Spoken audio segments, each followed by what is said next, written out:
కానీ కర్రను ఒకదాన్ని తీసుకొని మా మీదంతా కూడా ఇష్టం వచ్చినట్టుగా మాట్లాడడం అన్నది సరే వాళ్ళ అలా ట్రోల్ చేస్తున్నటువంటి వాళ్ళ విజ్ఞతకు వదిలేస్తున్నాం. మేము భక్తుల శ్రేయస్సే మాకు ప్రథమం. అందుకే 5 days లోనే 2 పులుల్ని పట్టుకోవటం జరిగింది. దీన్ని బట్టే మేము ఎంతగా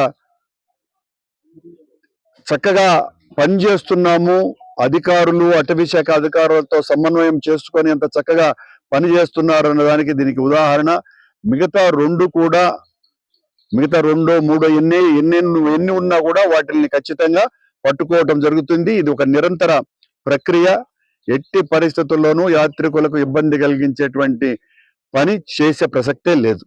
ఆ విషయంలో మీరు మా పనితీరును అభినందించాలా, కానీ అలా కాకుండా కర్రను పట్టుకుంటే ఇస్తాము అని చెప్పంగానే దాన్ని ఇష్టం వచ్చినట్టుగా వాడి కర్ర మీద ఒక శాస్త్రీయ అధ్యయనం కూడా చేసినటువంటి వాళ్ళు ఇప్పుడు చెప్తున్నారు కర్ర ఎత్తుగా ఉంటుంది. ఆ ఎత్తు అయినటువంటిది పులి వంగినటువంటి మనిషినే ఎక్కువగా అది తనకు ఆహారంగా ఉపయుక్తంగా ఉండటానికి లేదా తనకు దాడి చేయడానికి అనువుగా ఉంటుంది అనుకున్న దాని మీదనే దాడి చేస్తుందని, ఎత్తుగా ఉన్నటువంటి వాళ్ళ మీద దాడి చేయదని, ఇవన్నీ మేము చెప్పేటువంటి మాటలు కావు, మా మాటలు కూడా కావు.